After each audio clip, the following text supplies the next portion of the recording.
भयंकर सर्दी के बीच कई दिनों बाद आज धूप खिली है। सड़कों पर बिखरी उजली रोशनी तन और मन को सुकून प्रदान कर रही है। दिल्ली विश्वविद्यालय के गेट से सीधे कॉलोनी की ओर जाने वाली सड़क के दोनों ओर लोहे के अपेक्षाकृत कम ऊंची रेलिंगें लगी हुई हैं। रेलिंगों के अंदर बड़े बड़े वृक्ष खड़े हैं जिनकी परछाई सड़क पर फिसल रही है। वृक्षों की शाखाओं की परछाइयों के बीच धूप के गुनगुने टुकड़े सुखद प्रतीत हो रहे हैं। चौराहे से थोड़ा पहले सड़क के किनारे किनारे चलता हुआ 20-21 वर्षीय युवा मारू सभी दिशाओं में कुछ खोजता हुआ जा रहा है। उसे बहुत तेज भूख लगी है। वह चाहता है कि कोई ऐसा होटल मिले जहां दाल, रोटी, चावल और सब्जी मिल सके। फास्ट फूड और जंक फूड से उसे अच्छी खासी चिढ़ है। दिल्ली विश्वविद्यालय का यह इलाका उसके लिए नया है। उसने चौराहा पार कर लिया और किंग्सवे कैंप की ओर बढ़ने लगा। कॉलोनी के सामने से गुजरते हुए उसने एक लड़के से पूछा, भाई साहब, यहां आसपास कोई होटल है क्या? लड़के ने क्रिश्चियन कॉलोनी की तरफ इशारा करते हुए कहा, अंदर चले जाओ। मारू कुछ देर तक हैरानी से कॉलोनी के लाल गेट की ओर देखता रहा। वो लगभग रोज ही इस सड़क से गुजरता है।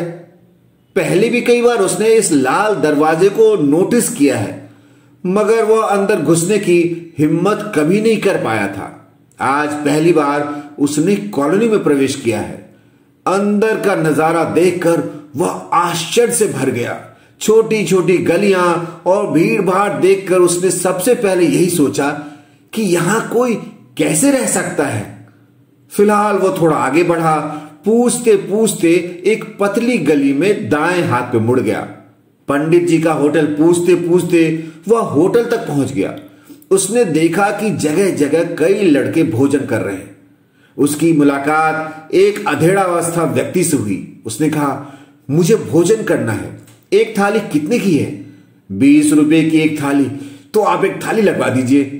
बैठिए, उसने आगे पूछा। नए हो यहां पर? हाँ, अभी अभी दिल्ली आया हूं। व्यक्ति ने आगे कहा, अगर रूम की जरूरत हो तो मुझे बता देना। यह मेरा ही होटल है, मैं ही पंडित जी हूं। मारू ने स्वीकृति में सिर हिलाया और चुपचाप खाना खाकर वापस आ गया।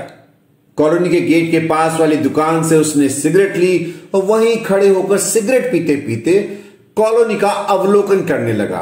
वर्तमान में वह अपने मित्र बालाजी के साथ विजयनगर सिंगल स्टोरी में रहता है। इसके बाद वह कई बार कॉलोनी में आया, कभी कभी बालाजी के साथ भी। दोनों मित्रों ने यह समझ लिया था कि यह कॉलोनी मुख्यतः विद्यार्थियों की कॉलोनी है, सस्ती भी है और कमरों के किराए भी कम हैं। अध्ययन करने का माहौल भी अच्छा है।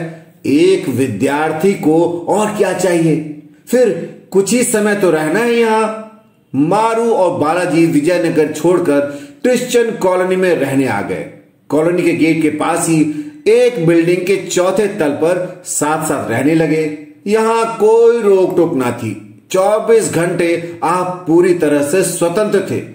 मारू उस समय दिल्ली विश्वविद्यालय में भौतिक विज्ञान में एमएससी कर रहा था। दोनों लोगों के हिसाब से उनका रूम छोटा पड़ता था, इसलिए कोर्स पूरा हो जाने के बाद मारू ने यह रूम छोड़कर पास ही एक दूसरा रूम ले लिया था। मारू बेहद परिश्रमी विद्यार्थी है। भाग्य और किस्मत पर उसका बिल्कुल भी भरोसा नहीं है। यहां ज्यादातर विद्यार्थी सिविल सेवा की तैयारी करते हैं। ऐसे ही एक सज्जन थे रमाकांत जी। जब मारू और बालाजी साथ साथ एक रूम में रहने गए तो लगभग उसी समय रमाकांत जी उनके बराबर वाले रूम में रहने आए। उम्र दोनों मित्रों से ज्यादा थी। घर से काफी संपन्न थे रमाकांत जी। शीघ्र ही अच्छी मित्रता हो गई। दोनों मित्र उन्हें रमाकांत भैया कहकर बुलाते थे। वक्त जरूरत पर उन्हें रमाकांत भैया से पैसे उधार भी मिल जाते थे। रमाकांत जी का सिविल में चयन नहीं हो पा रहा था। मारू की आयु अभी मात्र 21 वर्ष थी। फिर भी एक बार उसने रमाकांत भैया से कह दिया, भैया आपकी तैयारी में कोई कमी रह जाती होगी। मारू अपनी तरफ से तो पूरी कोशिश करता हूं, तुम तो देखते ही रहते हो कि हर वक्त पढ़ता रहता हूं। रमाकांत जी ने अपना बचाव किया। भैया, हो सकता है कि आपकी पढ़ाई की दिशा ठीक ना हो। भाग्य और किस्मत को मैं नहीं मानता। आदमी अपनी मेहनत और आत्मविश्वास से कुछ भी हासिल कर सकता है। वही हुआ जो होना चाहिए था। रमाकांत जी को अपनी उम्र से काफी छोटे मारू की बातें पसंद न आई। एक तो वे बेचारे पर्याप्त परिश्रम के बाद भी बार बार असफल हो रहे थे, ऊपर से मारू का ज्ञान उन्हें नागवार गुजरा। बाद में मारू ने भी महसूस किया कि उसे ऐसा नहीं कहना चाहिए था। यद्यपि मारू को अपनी भूल का एहसास था, लेकिन जीवन के प्रति उसका नजरिया एकदम स्पष्ट था। परिश्रम और आत्मविश्वास ही उसकी पूंजी थे। साहस कूट कूट कर भरा था और भाग्य व किस्मत की सत्ता पर उसे रत्ती भर भी भरोसा न था। कुछ समय बाद मारू बालाजी को उस रूम में छोड़कर दूसरे रूम में अकेले रहने चला गया।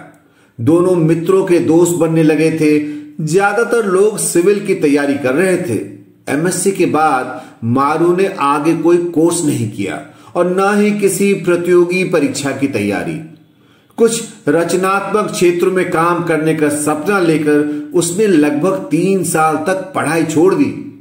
कॉलोनी में धीरे धीरे समय गुजरने लगा। मारू और बालाजी वैसे तो यही सोचकर कॉलोनी में आए थे कि 1-2 साल में सफल होकर यहां से चले जाएंगे, लेकिन यह संभव न हुआ। बालाजी इंजीनियरिंग, एमबीए आदि की परीक्षाएं दिया करते थे। मित्र मंडली धीरे धीरे बढ़ती चली गई। रिश्ते प्रगाढ़ होते गए। सिविल की तैयारी करने वाले सभी मित्र मेहनती और योग्य थे।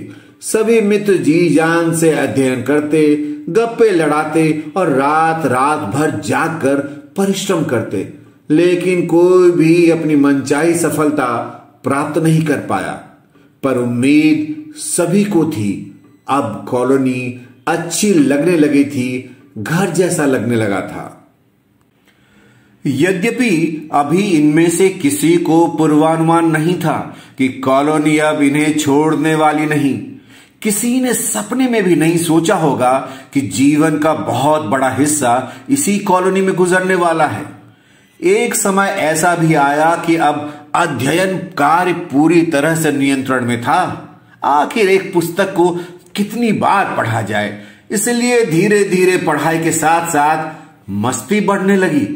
यद्यपि मेहनत में कमी कभी नहीं थी। मारू की मित्र मंडली में खाटू दादा, गोगा जी, लल्लन पांडे, बनारसी बाबू, पुत्तन जी, बुच्ची बाबू, गुलेरी बाबू, चिम्मा लाल, लकी, प्रमोद सर, फुनगी बाबू, राजू साकेत जी का छोटा भाई, राजकुमार जी, साकेत जी, नीरज कुमार, रितेश जी, अखिलेश मिश्रा, शंकर जी, भानु प्रकाश सिंह, राजीव झा, सुमन, इफ्तिकार अहमदी, फजले किबरिया, जयकृष्ण यादव, महेंद्र प्रताप एमपी, संजय पंडित, आशीष जी, सत्येंद्र उमेश यादव, आशुतोष रॉय, युवराज सिंह उर्वेश, राजेश सिंह, प्रकाश गुप्ता, सुमित शुक्ला, फैजल अहमद, रिजवान, ललित शर्मा, अमित जैन और बद्री प्रसाद जैसे कई अन्य लोग भी शामिल हो चुके थे। अभी आप सुन रहे थे एपिसोड 3 संजीव कुमार गंगवार द्वारा लिखी कहानी B15B 4th फ्लोर, मेरी यानी विकास विनीत झा की आवाज में। आगे की कहानी के लिए सुनते रहे बुक ऑडियो।